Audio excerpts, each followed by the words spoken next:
Students, once again welcome to editing class. Students, after knowing the meaning, objectives, scope, then features of internal control. Today, we'll try to know the what are the essential requirements of a good internal control system. Here, to manage the business transactions in an effective and efficient manner, the adoption of a good internal control system should possess here the following requirements. So that we say by the essentials of good internal control system. The first one is it should be clear and well developed plan of organization. So the established internal control system should be very clear, should be understandable and planned one.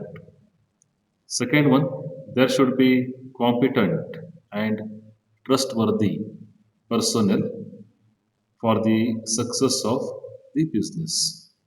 So here, majority process of the internal control system is managed by the personnels in the business organization.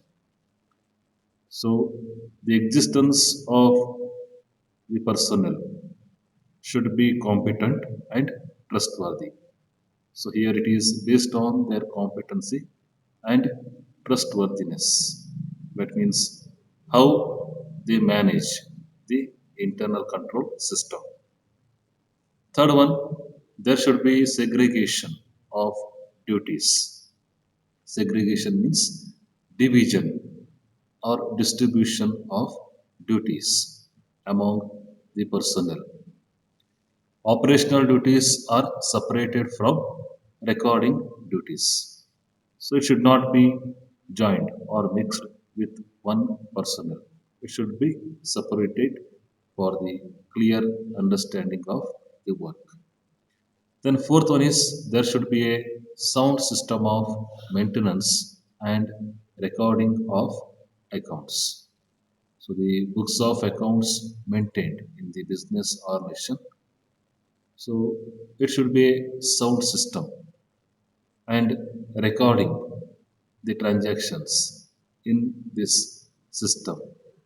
It should also be a clear. Next one, fifth one, there should be a good audit system. So to guide the internal system, there should be a good audit system.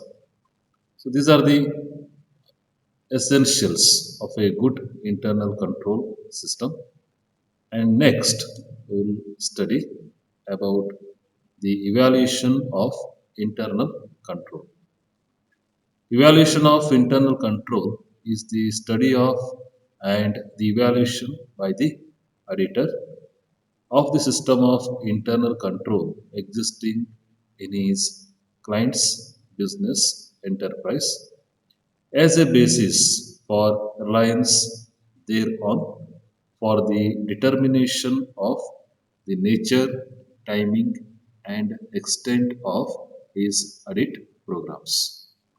So here the editor's work is based on the good internal control system that is adopted by the management.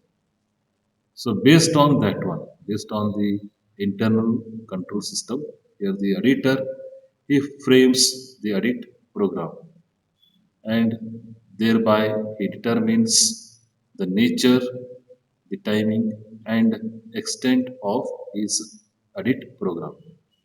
So here we can come to a clear conclusion that so how a good internal control system is maintained by the management. So based on that, the other aspects of the auditing, it goes very clear and in a very smooth manner. So here the auditor's job will be very easy based on the internal control system. So that is why there is a more importance for the internal control system, adoption of the internal control system.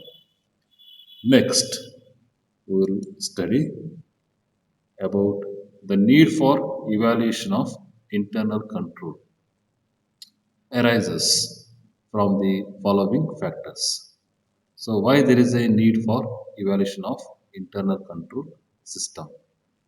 First one, it facilitates accuracy in financial records and financial statements.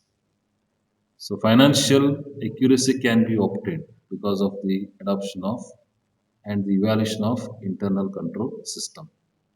Second one helps to form an opinion about the client.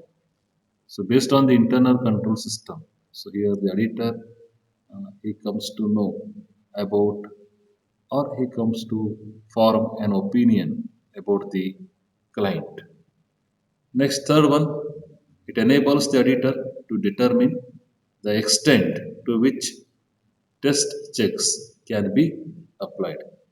Especially test checks is applied when the business transactions are more. So here, if the internal control system is sound in nature, so test check can be applied very easily. Okay. So it all based on the uh, good and sound healthy system of the internal control. If it is not good, then editor may require to apply more test checks.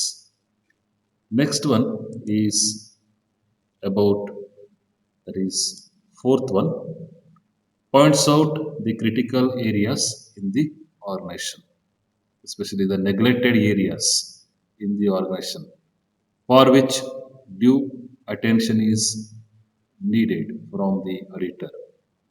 So here the evaluation of internal control it facilitates the pinpointing of critical areas in the organization. Then fifth one is helps the editor to report to the management about the system and its effectiveness. So editor's job will be very easy if the internal control system is evaluated correctly. So thank you students. Once again, we'll meet with the next aspect of the internal control system in the next class. Thank you.